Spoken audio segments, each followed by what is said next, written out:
The wind was screaming like it had lost something. It whipped through the canyon, lifting grit and sand into the already blistered sky. The sun hovered low and cruel above the desert floor, casting long shadows behind the woman staggering forward. Her feet were bare-bloody at the soles, cracked and raw from days without shoes. The hem of her dress was torn, the color long lost to dust. Behind her, the splintered skeleton of a wagon leaned against a dry riverbed, one wheel broken clean. Often a smear of dried blood tracing the axle. Her lips were cracked. Her breath came in short, uneven bursts. Her arms, once wrapped protectively around the bundle she had carried, were now empty. The child had stopped breathing 2 nights ago, and her husband, shot 2 days before that by a man he owed a mule and 2 bottles of rye. She hadn't screamed when it happened. She hadn't run. She had simply buried the boy in a shallow grave near the mesquite tree, packed what little food remained, and walked east. Toward what? She didn't know. By the time the fence post appeared like a ghost on the horizon, she no longer cared if she found a homestead or hell. She just wanted it to stop, the pain, the silence, the emptiness. The ranch rose from the dust like it had grown from it, wood dark and bleached in places, the porch sagging at one corner. A faded sign swung on a single rusted hinge. Merrick. Ranch. She made it 3 steps into the yard before collapsing. The last thing she saw was a figure, a tall man in a wide hat, rifle over one shoulder, standing just beyond the gate. Then the world slipped sideways. When she woke, her lips were wet. Water. A canteen hung from the post beside her. The man stood a dozen paces away, watching her without moving. His face was like the land-scarred, unreadable, and shaped by fire. One side was puckered and tight, as if the skin had melted there long ago. His right eye was mostly shut, lashes burned away. His left hand had only 3 fingers. "You'll scare the chickens," he said at last, voice like gravel and rain. She sat up slowly, her body aching with every motion. "Didn't mean to." "Don't care if you did," he said, walking past her toward the corral. "You ain't dead. That's something." She watched him move slow, steady, like someone who didn't rush for anything, not even dying. "I need a place to stay," she said, standing despite the screaming in her bones. He stopped, looked at her over his shoulder. "Don't have money. Don't have kin." "I didn't ask what you don't have," he muttered, resuming his steps. "I got no interest in stories." "I'll work," she said quickly. "Chores I can cook, clean, milk goats if you got any." "You won't regret it." "No?" She took a shaky step forward. "I'll keep quiet, stay out of your way. You don't have to talk to me or look at me, She swallowed hard. "I just need to stop running." He turned then, really looked at her. And for the first time his expression changed. Just? Slightly, not pity, but recognition. He'd seen that look before, in a mirror, in a fire. "You get the barn," he said at last. "No food unless you earn it. You cause trouble, you leave." She nodded, grateful, too grateful. He raised a hand. "Don't thank me." She didn't. That evening, she scrubbed at her hands raw at the pump. The water stung every cracked knuckle and blister. The barn smelled of dust and manure, but it was shelter. There was hay to lie in and a corner that didn't drip. She found an old blanket and wrapped herself in it. Through the thin wood slats, she could see him walking the fence line. Lantern light flickered behind him as he moved like a ghost among the goats and rails.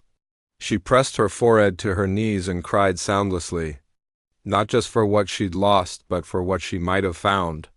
Outside, Cole Merrick paused near the barn door. He heard her barely, the kind of cry that didn't want to be heard. He didn't open the door, didn't say a word. Instead, he turned and walked back toward the darkened house, the weight of her grief somehow echoing in his steps. Morning started early on the Merrick ranch. Before the sun climbed over the hills, she was up, sleeves rolled, hair tied back with a strip of worn cloth. The goats weren't friendly, but they tolerated her. She learned quickly how to brace. Her knees against the barrel of their bodies, how to coax milk with rhythm instead of force. Her hands, once delicate, blistered, then hardened. Splinters became routine. She patched fences, stacked firewood, and scrubbed grit from the porch. They rarely spoke. He'd nod once if she'd done something right. Nothing if she hadn't. They moved around each other like distant planets, close enough to feel each other's gravity but careful not to collide. One afternoon, while she bent near the well, she caught a rustle in the underbrush. The goats grew restless. Before she could stand, a low growl broke the silence. A lean gray wolf, ribs sharp beneath its fur, crept from the trees. Its eyes locked on the smallest goat. She froze. A crack rang out. The wolf dropped mid-step, motionless. Smoke curled from Cole's rifle barrel. He hadn't warned her, hadn't shouted. Just acted. She stumbled back, heart hammering.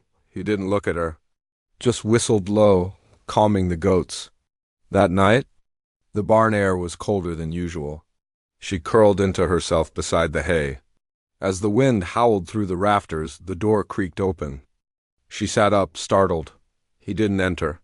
He tossed something in a thick old jacket. Frayed at the cuffs, warm, he left without a word. She buried her face in the wool, breathing in the scent of smoke and horses. Somehow she slept better that night. A week later, while organizing the toolshed, she found a rusted tin box wedged beneath an oilcloth. Curiosity got the better of her. Inside lay a folded photo, creased and half-burned. A woman with hair like copper and a child no older than 3, laughing as sunlight hit his face. That evening she held the box out to him on the porch. "I didn't mean to pry," she said softly. He took it without flinching, stared ahead. "Fire caught our cabin while I was clearing land. Wind turned fast. I couldn't get to M in time." The silence stretched. He rubbed his jaw.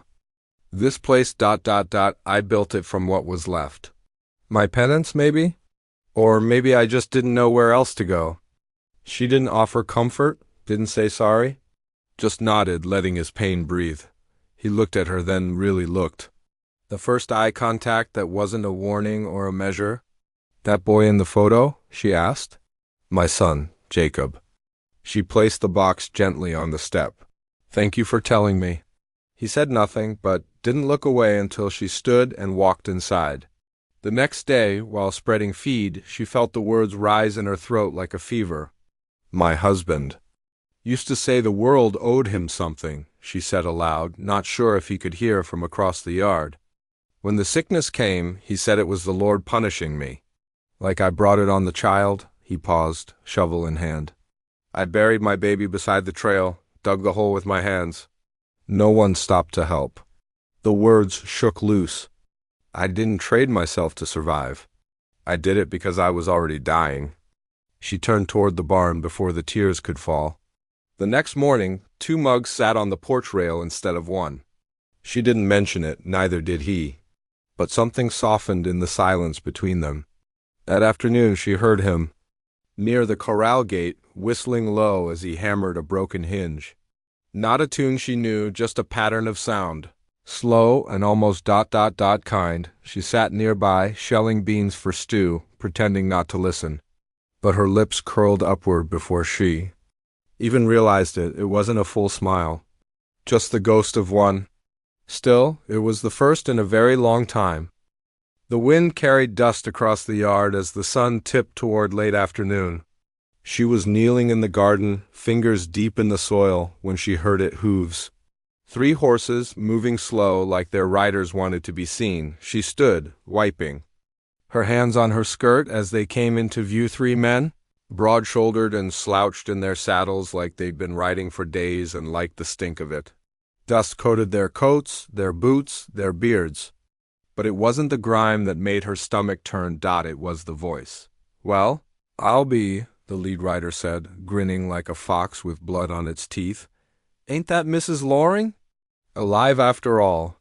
She froze. Cole stepped down from the porch, calm, silent. His eyes never left the men. "You know these folks?" he asked, voice even. The man leaned forward in his saddle. "She belonged to my brother, rest his soul. Took off with our goods after he died. We're just here to collect what's owed." Another rider chuckled, spitting tobacco near the pump. "Ain't no need for trouble. Just hand her over." Her breath stuck in her throat. "She don't belong to nobody." Cole said, stepping off the porch and onto the hard-packed dirt. His left hand hovered near his hip. The men shifted in their saddles. One rested a hand on his revolver. Then the first man said it, her name, her real name. The one she hadn't heard in months. It cracked through the air like thunder. She stepped back instinctively. "That's enough," Cole said, tone iron flat. "You said your piece. Now ride out. Not without her." The man's hand moved. Before anyone could draw, something flew through the air fast and silent. An arrow embedded in the dirt inches from the man's boot. The riders jerked their heads toward the trees just beyond the fence line. A figure stepped out of the shadows, tall, bare-chested beneath a draped hide, his braid thick with beads. His bow already had another arrow strung. His eyes, dark as river rock, did not blink. The lead rider swore. "That your dog now, Merrick?" Cole didn't answer. "We'll be back," the third man said, turning his horse. "Ain't done." The three rode off, kicking up clouds of dry rage behind them. Cole exhaled and lowered his rifle. The woman stood still, her hands shaking. The native stepped forward. Cole gave him a slight nod.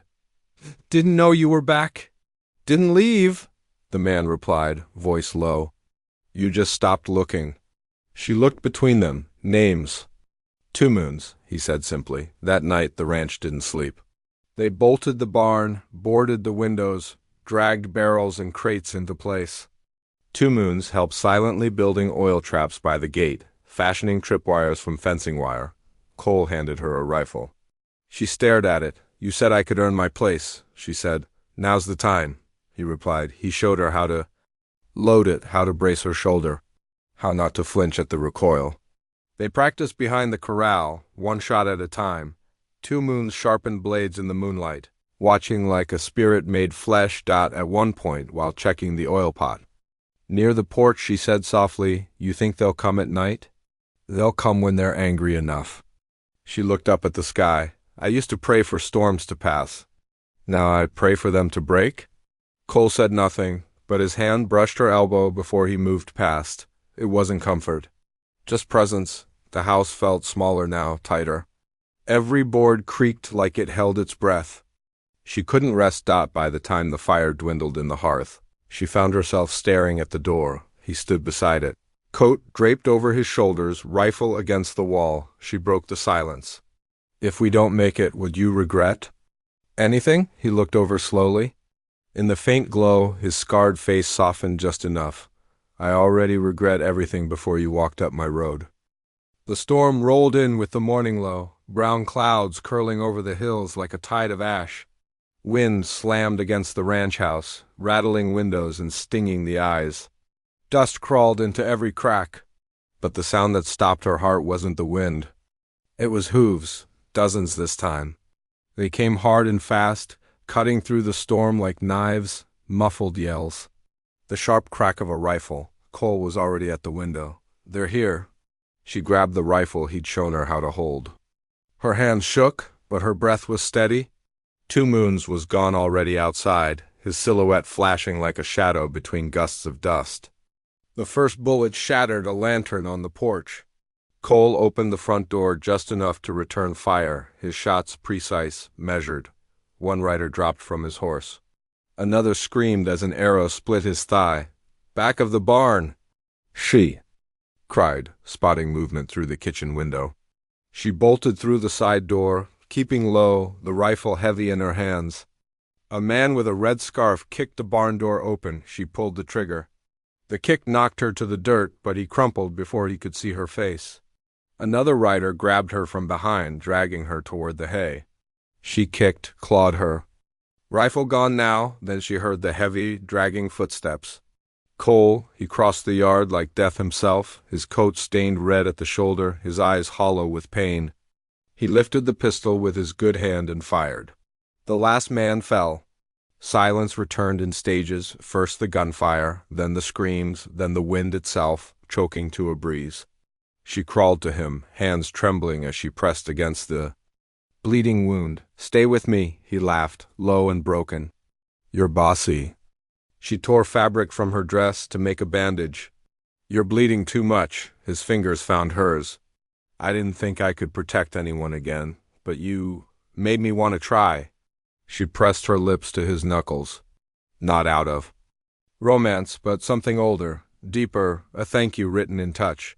They didn't speak as she stitched him by firelight. Words weren't strong enough for what they'd survived. In the weeks that followed, spring crept across the land like it had been waiting for a signal. She planted flowers in the overgrown graveyard behind the house sunbursts of yellow and violet. Trembling against the headstones, Cole built her a porch swing from old cedar planks. It creaked when they sat side by side, but held. She read aloud in the evenings, sometimes books she found in the attic, sometimes letters she never sent. His eyes would close, but he never missed a word. The land healed slowly, so did they. Scars stayed, but now they didn't wear them like chains. She looked at him once while brushing dust from his hat and said, "You ever think about what we are now?" He didn't answer, just tipped his hat and watched the sky shift color above them. That night she walked barefoot to the edge of the porch, looking out over what was theirs, the barn, the windmill, the stones with names, the swing that held two. She closed her eyes and whispered, "I gave myself away to survive. He gave me a home to live. Somewhere between dust and dusk, we built something no storm could take." If this story moved you, don't forget to like, subscribe, and share your thoughts in the comments. Every scar has a story, but every home starts with hope,